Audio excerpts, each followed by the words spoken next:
They actually raise our dopamine between 2 and 5 times higher than real life off screen activities, right? And so that's why we and our kids are so attracted to those things. It's just the reward system in our brain.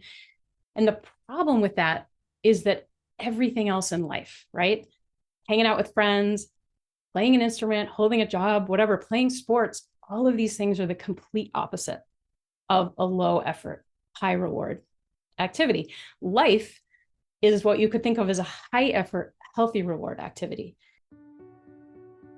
Welcome to the Time to Practice podcast. This is a space where we talk about music practice, the ups and downs that young musicians go through related to practice and learning music, and how we as parents, caregivers, and music educators can support the young musicians in our lives, support ourselves, and support each other. My name is Christine Goodner. I'm a music educator, author, and podcaster who has made it my mission to talk about music practice and to support educators and families looking to make home practice more effective and to reduce conflict and frustration in the practice room. I'm glad you're here. This episode is brought to you by an upcoming parent talk on Saturday, March 7th, 2026 at 9 a.m. Pacific, called Helping Music Students Develop Focus and Attention.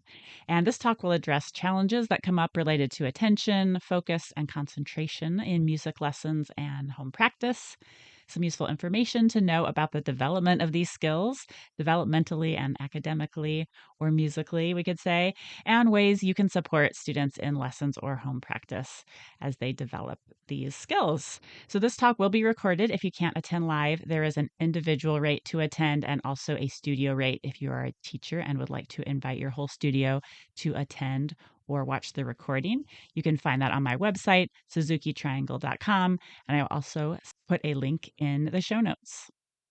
I hope to see you there. You're listening to episode 115. We're going to jump into our topic of the day in just a moment, but I don't feel like I can keep putting out this podcast without acknowledging that for a lot of people, things are not okay right now. I know my friends, family, and colleagues in Minneapolis have had their teaching, their music making, and their very safety interrupted by events going on here. And while that is not what this podcast is about, it is about humanity and dignity and hopefully making the world a better place through music. I don't know the right things to say or have the solutions I wish I did, but I do want to take a moment as we get started to acknowledge this reality we're all teaching and parenting and making music and art in right now. If you're feeling the weight of it, you're not alone. I'm right there with you, looking for ways to support my local community and our wider community. And I will certainly keep sharing anything I come across as a resource for teachers or parents on my social media and in my newsletter. Okay, so today's guest was a guest speaker in our local Suzuki Association's mini conference this past summer. And everything she talked about really lit my brain up thinking about what I know about child development and music learning and the challenges that I hear a lot of families share with me when I am giving talks and workshops. And I immediately knew I wanted to invite her to come on and speak to all of you on the podcast. Megan Orton's ideas and information she's going to share really confirm a lot of things I have thought about in the past few years about screen time related to music lessons and music practice. You'll hear us say this a few times in this episode, but this is not an anti technology discussion or even an anti screen time discussion, but it's rather a discussion in which we think about how using certain kinds of technology might affect our children and students' motivation, and especially their transition into lessons or music practice specifically. So let's jump in. Well, welcome everyone. I'm excited today to be here with Megan Orton. And we met many years ago in the same we were in different cohorts of a long term Suzuki teacher training program. And so I think we met each other in passing. And then recently, Megan, you came and spoke to our Oregon Suzuki Association when we had a conference all about screen time and motivation and kids learning. And I'm so excited to speak to you today. Thanks for coming on the podcast. Thanks for having me. I'm happy to be here. I wonder if you could start giving a little bit of your background for those who don't know you. Sure. Yeah. I was a Suzuki kid myself on both piano and violin. And then my parents eventually wanted me to choose. So I went on to start teaching violin in both Seattle and Portland. And I taught for 25 years. And, the timing of my starting teaching was in the late 90s. So it really enabled me to see like the before and after of the big tech wave that rolled over our Mm. families. And it wasn't until about, maybe 2010 that I started seeing families and kids really kind of struggling with devices and screen time as it became more prevalent in our lives. And I was a mom myself, and I started thinking, if Suzuki parents, who are the most intentional and conscientious parents out there, if they're really struggling with this thing, this is a big deal. This is really hard. And as a mom, I was really concerned about what to do in my own family for my son. So I started researching and reading every book I could get my hands on. And it just sort of snowballed into this passion project. I eventually became certified by the Digital Wellness Institute as a digital wellness educator. And eventually I started my business, Mindful Media, in 2020, where I help parents, get the tools and the resources that they need to create healthy screen habits in their families. And I've been delighted by how much I fall back on my Suzuki training when working with families with screens, because it's just so much of it is exactly the same skills. It's just the little things that we do every day, the little habits that we get into. And it's just parents and kids working together as a team to accomplish something hard. Mm. No, I love that. I love that. And we'll talk more about what that looks like as we Yeah. go today. And I think I just was reflecting before we were talking today, screens are all around us. Students who are their homework is on screens, some of our Yeah. leisure time is on screens. There's just so many, screens are all around us. It's hard to get away from that.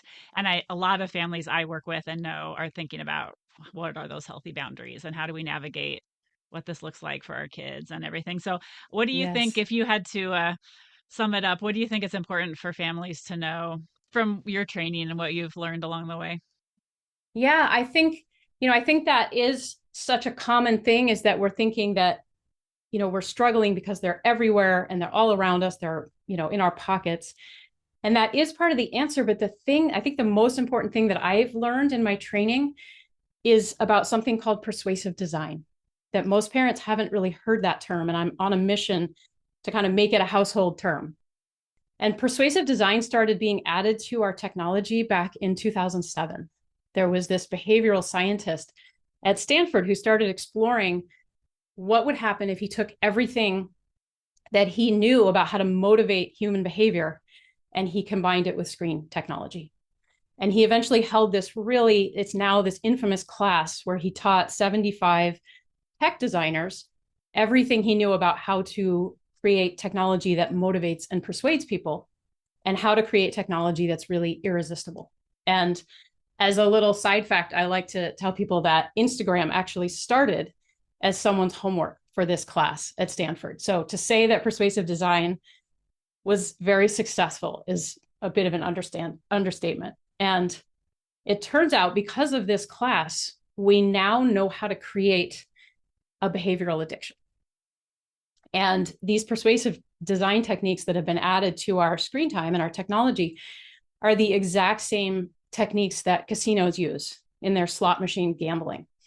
They're very, very powerful. And we are the first generation of parents who used technology as kids that was a neutral tool. And by the time we are parents buying technology for our kids, it's been chock full of persuasive design.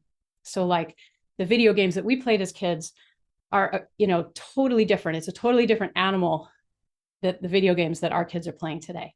And I always like to start out by sort of explaining persuasive design and making sure the families that I work with know about persuasive design, because so many parents are feeling so much guilt and shame and stress and judgment about screen time right now. And I want every parent everywhere to know that it is not your fault. if you're struggling with screens in your family. There's nothing wrong with your parenting. There's nothing wrong with your kids. The battle and the struggle is baked into the devices that we're using today because of persuasive design. Mm. Yeah, I was really struck by that when you were talking to us about that as teachers, because I do hear a lot. Well, I played video games growing up, and it didn't affect me the same, or it was fine for me. So I'm hesitant to put limits on my own kids. And I think realizing it's not, a lot of them are not the same thing. It's very different today. Yes. And we can talk more about how our childhoods are so different. What's different between today and when we were kids. Yeah. Well, one piece of that maybe I would like to start with is we were talking about, we can talk about this from a few angles because I want to weave this into, for those of you listening, what we see when it's time, for example, to practice our music instrument, and why it might be really challenging to go from screen time to music practice or to our music lesson, or our child really wants to play the video game instead of practice their instrument, and it can feel like, oh, that means they don't like music, or they're not, cut out for this. I'm putting in quotation marks, and there's more at play than that I would love to get at the heart of. We can see what else we can circle back to, but I would love to start there. Yeah, for sure. This is something that I love to talk to families about. It's this idea of the low effort, high reward activities. And here's how that kind of works in the brain. We all have this reward system built into our brain that motivates us to do the activities that we do. And it motivates us by giving us, a little rise in dopamine. And we hear about dopamine a lot these days as kind of a pleasure chemical, but it's much more accurate to think of it as our motivation chemical. And, it's responsible for like seeking and wanting and craving, which are very motivated behaviors. And our brains, it's funny to think this, but our brains have really not changed appreciably in the last 100,000 years. So we're walking around with these very Paleolithic brains in a very unpaleolithic world. And that leaves our brains and our reward systems with these kind of vulnerabilities, these sort of like backdoor loopholes that can kind of be used to hijack our reward system. And it's these loopholes that persuasive design really takes advantage of. And here's the main thing that persuasive design targets is the fact that our brains are hardwired to be the most attracted to the things that give us the quickest, highest rise in dopamine for the least amount of effort. And the quicker, the higher the dopamine, the more motivated we are to do that thing. And this is sort of the essence of what persuasive design technology is about creating the lowest effort, highest reward environment where everything is artificially easy and it's artificially comfortable and it's rewarding our brain, hugely for the entire time. And so screen activities with the most persuasive design, which is like our social media, video games, YouTube, they actually raise our dopamine between 2 and 5 times higher than real life off-screen activities, right? And so that's why we and our kids are so attracted to those things. It's just the reward system in our brain. And the problem with that is that everything else in life, right? Hanging out with friends, playing an instrument, holding a job, whatever, playing sports, all of these things are the complete opposite of a low effort, high reward activity. Life is what you could think of as a high effort, healthy reward activity. And the healthy reward that we get from doing those off-screen activities used to be enough to motivate us to do those things. But when our kids spend a lot of time gaming or a lot of time in social media in these sort of artificially rewarding environments, it becomes so much harder for them to be motivated to do anything else. So it's not that our kids are lazy. It's not that they're unmotivated. They're super motivated. They're just motivated by something that, not as much by the things that we wish that they were doing. And to bring back your point from earlier, researchers have tried to figure this out for the purpose of keeping us engaged in social media and these gaming activities, because it makes them, money, and they have a benefit that they get from us spending more time there. So yeah, it's a vicious circle, I feel like. Yeah. And I'm glad you brought that up because, the tech companies now are hiring neuroscientists, behavioral scientists, psychologists, and they're getting paid millions of dollars to spend every hour of their working day to make these activities more rewarding and more irresistible.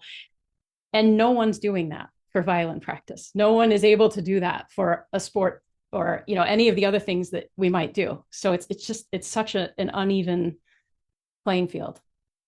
It does help put a lot of things, I think, in context and perspective that we might see. And I would love to talk, in our small amount of time we have today together about a few layers of what people could do with this information. And, we're going to make sure people can find you, and you give workshops talking about a lot of the background to this in depth. I know there's one happening in April here in the Portland area, Suzuki Stumptown. Larita Hawargi, our colleague, is Yeah. putting one on that you'll be speaking at. And I encourage anybody local to reach out, and I can connect you and we can make sure you know how to get there and hear that talk, because I know that's on my calendar to go attend. And I think you have a lot of wealth of information to share. So we want to make sure people find you for that. But if we talk about music practice in particular, I think that is that. I like that you said healthy reward, not just low reward, healthy reward activity. And it would make sense that, oh, I might groan when I think about doing that versus playing a game that sort of lights up all these parts of my brain. So I wonder if you could talk about the practice aspect, especially as a music teacher yourself and a parent. Yeah. Yeah. So one of the hardest things that we can ask the brain to do is to go straight from a low effort, high reward activity straight into the rest of life's activities, which are, the high effort, healthy reward activity. And we're so good at knowing this when it comes to food, right? Like if we cook a healthy dinner with like a broccoli stir fry or something, and we want our kids to be motivated to eat it, we know that the last thing we would ever do is serve them a big slice of chocolate cake right before, because that's going to reward their brains so much more. And then, broccoli just doesn't taste good after chocolate cake. And it's really it's the same idea with activities. So if we can keep the hour before practice or music lessons or homework even free of these super high reward activities, our kids will be going into them so much more motivated, and their brains will be in so much better a place to learn and take everything in and even enjoy it. Whereas, if they've just come off the game, everything's going to be boring and unmotivated and not as fun as it was. So, Yeah. Yeah. I mean, we can talk about a lot of layers of that, but you're not advocating that people do away with all screens, 100%, but just from the way you phrase that, that being smart about maybe when we're using them and how. yeah, yeah, just keeping the timing advantageous to what we want our kids to be doing. So, yeah, for sure. And I feel like Mm. there's one other aspect of this low effort, high reward thing that I want that, I think it would be worthwhile for me to talk about, which is that when we were kids, there really was no such thing as this low effort, high reward activity. We had games, we had TV, we had movies, but persuasive design hadn't been invented yet. So, even the screen activities that we were doing, they all rewarded us with a much lower level of dopamine, which is kind of like, much more like real life activities. And we often, as parents, think that school or music lessons are the places where our kids are learning things, and that the rest of the day is kind of this blank space downtime that doesn't really matter. I hear this story a lot from parents, like, I know my child's wasting their time, their downtime on gaming or social media, whatever. But I wasted my time as a kid too. I was skateboarding around the neighborhood with my friends. Like it didn't really matter. It all worked out fine. And I think that as teachers and parents, it's really important to look at the difference between what's going on in our brain when we're gaming and even when we're doing something like skateboarding that we think is maybe a little bit, quote unquote, more of a waste of time, because when you're skateboarding, like, it takes a ton of effort to learn how to skateboard. You're going to fall off 100 times. It's going to take 3 weeks and 1,000 tries to learn your first trick. And this whole time that you're doing that, you're building and strengthening all these really important skills that we want our kids to have in their brain. You're learning to focus. you're learning frustration tolerance, and you're learning how to stick to something that isn't instantly gratifying, right? You're strengthening your problem solving skills. And when you're hanging out with friends where we think like, oh, they're just having fun. And of course they're having fun, but they're also learning communication skills. They're also learning how to read body language, how to not hurt people's feelings, how to compromise, And so this is what I mean when I say that life is high effort. Even when we're having fun, that's a lot of effort to put into something. And after you've done this for a bunch of hours, skateboarding around with your friends, you get a little dopamine rise. And it's nothing close to what you get from gaming or social media. It's this healthy sort of dopamine rise. And so when we were kids, even our downtime that we thought like, oh, we just wasted all that time was causing tremendous growth and development in our brains, right? When you take somebody that's been shooting hoops for their childhood or, reading books or hanging out at the pool, whatever it is, all of that wired their brain for exactly the skills that they need to either go into a music lesson and learn an instrument, to focus at school, or to succeed at the things that they need to do as an adult. And what's happening with our kids today is so different because, hours on the couch scrolling TikTok or up in your bedroom gaming on Discord, these activities are wiring the reward system to expect the highest, quickest reward for the least amount of effort. And so when kids spend hours doing this, everything else can feel too hard, can feel too uncomfortable, and it's really boring. And that's the opposite of feeling motivated, right? So this persuasive design is really working against what we want for our kids as parents. And I do hear that a lot is the boring comment, but it's almost just that it feels understimulating compared to other things in the child's environment. Exactly. Yeah. Exactly. Yeah. Yeah. Yeah. What would you say be easier as a parent to have your child entertained, playing, and they love it and they're having a good time and maybe they're not upset we're pushing them hard to do something and it's like it's an easy button in a way. So what's a good argument for having our child do something, whether it's learning the skateboard or swimming or running around outside or learning an instrument, whatever that thing may be? Yeah. I mean, I think, the example that comes to mind is I remember in my early years of teaching, my studio was very young. And so there was a lot of toddlers that were hanging out at lessons, watching their older siblings. And I remember parents sort of chasing them around with little bags of Cheerios and trying to get them to sit still and read a picture book or whatever. And it was hilarious and it was adorable, but it was also hard. It was hard for the parent. It was hard. It was distracting for the student. It was distracting for me as a teacher. And it was years later, I remember like when the first iPad came out in a lesson and was handed to a toddler. And I thought, that toddler was just silent and still for the rest of the lesson. And I thought, that is so easy. Look at that. But what I've learned since then is, studying kids and screens and how screen time affects development, is that it's actually those really hard moments in life, like sitting through your sibling's lesson, sitting through like a boring car ride around town, or waiting for food in a restaurant. Like that's where our kids are learning self-regulation. They're learning boredom tolerance. They're strengthening the skills that they need to come into their first lesson, because it's so often those little siblings that become our students right after.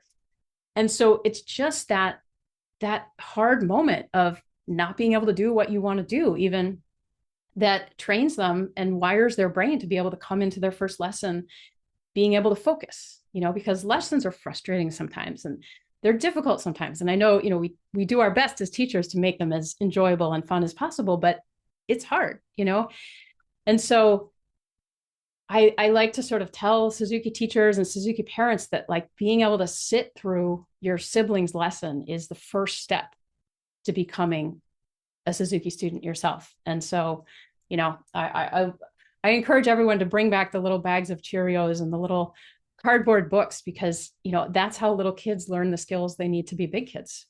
And it's the same with teenagers, being on a swim team or being in a school play or any of those things. That is not a curated environment where everything's made to be artificially easy. It has all the hard parts left in, And that's what we really need for our kids. Yeah. And I want to be clear because I can tell from when you spoke to us in the summer too. It's, it's not to say there should be parent guilt if it's like the only way I can survive this moment at home is to put something on the TV, or people have to do what they have to do. And it's not a all or nothing conversation we're having, or you should feel guilty if you ever use a screen to entertain your child, because we've all been there. Absolutely. And as a mom, I know how busy and difficult it is in life. And so, of course, there's a time that we're going to have to hand over an iPad. And so I think we just want to be careful that we're not always handing an iPad in the exact same situation, Mm, because then we're sort of taking away that learning experience from our kids, right. but Right. Like a balance. yes, a balance. That's my favorite word. I'm always looking for balance between screen time and real life activities. Yeah. Yeah. And I think that's where some conversations about screen time can feel frustrating, I think, to parents if it's a all or nothing, or we're supposed to feel guilty or anything like that, which I just want to be clear that's not what we're doing here today. Absolutely. Absolutely. I think it's just about accepting that some of that difficulty for our kids of riding around in a car, or any of those difficult moments, that's when so much brain development is happening. So if we are going to hand over a screen, maybe we just want to make sure that we don't always do it in one of those difficult moments, Mm-hmm. because our kids need to kind of get through some of those difficult moments to get the skills that they need to mature and develop. So Yeah, yeah, absolutely. And I think when we're thinking about students, it could be a moment in the car, is one thing you brought up, like on the way to our lesson, using a screen could perhaps get in the way of some focus when we get to the lesson for some students. I think especially, and you can please add what you'd like or disagree with me if you want to, but just I think especially if we notice our child's having trouble getting into the lesson and focusing, or getting into their practice time and focusing, maybe today's conversation can cause us to pause and think about that, putting that hour gap in there, or doing something else in the car on purpose, because maybe this is the cause of an issue getting transitioning into the lesson. absolutely, yeah. And I think kids have screen time, and there's sort of healthy levels of screen time that our kids have, which is absolutely fine and healthy. And if you start to notice after screen time has become part of your kid's life that they're starting to drop other activities, like, oh, they don't really like to play basketball anymore, or they're not, so they're not in the advanced math class anymore because they've lost their interest in math, or they're not, like, that's when it starts to become like, oh, maybe we want to look and see how the balance is, you know Mm-hmm. um that's where you can kind of tell that screen time is affecting your kid's life, is when they start to lose motivation. And that doesn't happen for everyone, obviously. Sure. And it depends probably on what that screen time is and how low demand, high reward, whatever it is that they're doing is as well, I'm sure. Yeah, and one of the things I like to sort of just recommend to parents is the TV that we watched when we were kids, movies, the screen that's across the room. That's such a healthier type of screen time for our kids, because there really isn't a whole lot you can do to add persuasive design to that kind of screen time. So when you're giving your kids screen time, that's much less likely to interfere with motivation or their enjoyment of doing other things, and having real life pastimes. So Mm, yeah. Well, I would love you to share with people where they can find your resources and connect with you. You had some charts that you brought to the talk that you gave to us teachers that were sort of about what we miss out on if we're spending lots of time on screens that's important for development at different ages. Is that on your website? Is that true? Am I remembering that right? yep, those are both on my website. And so my business is called Mindful Media, and folks can find me at mindful-media.net. And on my website, if you go in under the solutions page, you'll see I have these little pie graphs that talk about, you know, um, what can kind of get displaced in kids' lives when they're spending too much time on screens. Mm, What I do at Mindful Media is I work with parents to give them the resources and the tools and the know-how to create healthy screen habits in their families, because that's so much harder today than it was when we were kids. And as you were saying, the word that I really like to talk about is balance. I'm not anti-tech at all. I'm not anti-screen. I'm all about sort of helping families use screens in healthy ways and making sure that screen time isn't keeping our kids or teens from thriving. Hmm. I was struck by those charts when I looked at them. You know, some of the pieces of social and other involvement in our child's lives. And maybe I'll put a link to your website in the show notes. And if people look at those charts and realize, like, oh, my child isn't doing a lot of these things, you know, that might be a help us realize, like, oh, maybe we want to have this discussion or as a family or think about this as a family. Yeah, I kind of use those handouts to help families figure out how good their balance is. Do Hmm. we have a nice balanced bunch of activities going, or has screen time taken over, a bunch of these areas? So Yeah. Yeah. And Megan gave a great talk to our conference here in Oregon. So if you're a Suzuki program or a music program looking for a guest speaker, I highly recommend her. It was a very engaging talk. I felt like we all came away sort of with our brains all lit up thinking about this topic. It was really great. I have to say that was one of the most fun talks that I've ever given because I could tell, just being a Suzuki teacher myself and talking to a whole bunch of other Suzuki teachers, I feel like that's sort of my happy place is being surrounded by other Suzuki teachers and in a room full of violins or, being at the institute. Oh yeah. Yeah. That's a special place to be. And I think as teachers, it's not really our place to tell parents what to do about screen time at all, except that if people come to me as a teacher and when I give workshops about practice and with a common complaint of why is it so hard to get started? Why do they not want to do this, but they want to play the video game? And it's really helpful as a teacher to have some facts, not just opinions, but some researched information about, hey, this is what could be getting in the way. And here's some advice on what to do and, a resource to point to. So I think we were all very excited to connect with you on that. Well, that's great. Thank you. Yeah, I mean, I think if I could offer parents one tip about thinking about screen time, it would be sort of the chocolate cake tip that I like to talk to parents about because the way that our brains and our kids' brains react to this low effort, high reward screen time is exactly the way it reacts to chocolate cake. How we just love that. It's so hard to just take one bite. And we're the generation of parents that's having to come up with all these norms about screen time on the fly while we're working, while we're parenting with very, very Mm. little guidance. And so if people can start thinking about this sort of entertainment screen time, like sort of calling it chocolate cake screen time, start talking to your kids about chocolate cake screen time and explaining that it's just like chocolate cake for the brain, it makes it there's a lot of clarity in being able to, like, would I give my child some chocolate cake in this situation? Sort of comparing it to chocolate cake. Would I let my kid keep a chocolate cake on their nightstand to snack on overnight? Probably not, right? There's all kinds of ways. And so, kind of all the norms that we have about chocolate cake can be really successfully applied to screen time. And chocolate cake's awesome. It's, we love it. It's delicious, but it's dessert.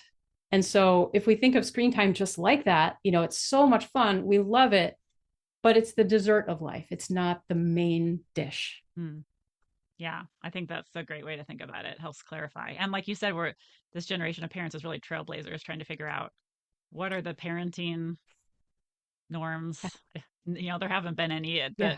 in quite this way. So how do we make some boundaries for our family around this, or rules or norms? That's a tricky thing. If you're a parent listening, hopefully it feels helpful to hear that acknowledged and have some ways to think about it. Yeah, we so much of what we do, we rely on the things that we learned from our parents and from our grandparents, particularly when we're parenting, and we're just having to make this all up. This is we're the first generation to have to deal with this. So, it's difficult, and the more information that parents have, I think the easier it is to make those decisions. Yeah, and I love that you're talking about it from a parent and music teacher standpoint. I think that's a special perspective. So, well, I always love to wrap up our conversations with a practice tip for the week ahead. And we can sort of sum up something you've already said and kind of put it even more specifically into a practice conversation. But if we could leave people with one idea to take into their music practice week this week, what would you say? Yeah, I think I found as a Suzuki teacher that I got so much amazing parenting advice from the moms of my students. And I'm thinking right now about this one particular mom. I had all three of her kids. So she was in my studio for, I don't know what, 16, 18 years. And her kids were always doing such amazing things. And they were always so motivated in their lessons and just in everything in their life. And my son was younger than her kids. And so I eventually just asked her, I was like, how do you get your kids to do such amazing things all the time? And she gave me, I think, what is the best parenting advice that I've ever had. Her answer to that was, it's just amazing what kids will do when they get truly, truly bored enough. Like the great stuff happens after a whole lot of boredom. And I really took that to heart and I took that into my parenting. I changed a lot about my parenting after that. And I noticed that when I let my son get really bored, he started doing much more amazing things. And we really got to kind of put this to the test in the pandemic because my son's a piano player. And during the pandemic, he was 13. And, I never really had to like pull his teeth to get him to practice, but he was never a kid that like went over to the piano all the time to just play for fun. And I wound up not, because this is when in the pandemic when I was really learning about screen time. And so I wound up not letting my son have more screen time during the pandemic than he had in his regular life. And he was really bored. And he started that year going over to the piano like 3 times a day and just sitting there. Sometimes he would play for an hour at a time just for fun. Like I would say that because he was so bored in the pandemic, that he was like kind of playing for about 3 hours a day. My husband and I could not believe it. And so I think the practice tip that I would give to parents is to really embrace boredom in your families. Like amazing things happen when you let your kids get bored. That your kids might even wander over to their instruments and start playing for fun. Mm. Oh, I love that. I've heard that a lot about famous writers in the past, and I've seen a lot of just our imagination starts to take off. What am I interested in when it's not filled with other things from the outside in? So it's a great tip. Yeah. Yeah, I think boredom and creativity are very, very linked. So if you want to get to the creativity, you have to first start with the boredom. So Mm, very good food for thought this week. Well, Megan, thank you for joining us. I hope people will connect with you and your website and your services after our conversation today. And definitely your talk has made my brain light up with new thoughts and new thinking about screens and how it might be affecting my students. And I appreciate the work you're doing and sharing it with us today. thanks so much for having me. It's been really fun to talk to you today. Before we go today, here are a few of my takeaways from our episode with Megan Orton.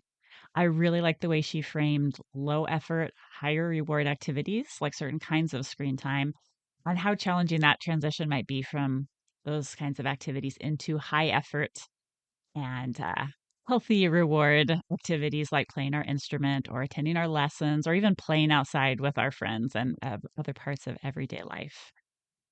Those things all give us that healthy level of dopamine in our brains, but maybe not one that can compete very well with the certain kinds of screen time dopamine levels that we might get. I think that helps us think about what some of us might see as challenges transitioning into focused work of any kind from those activities.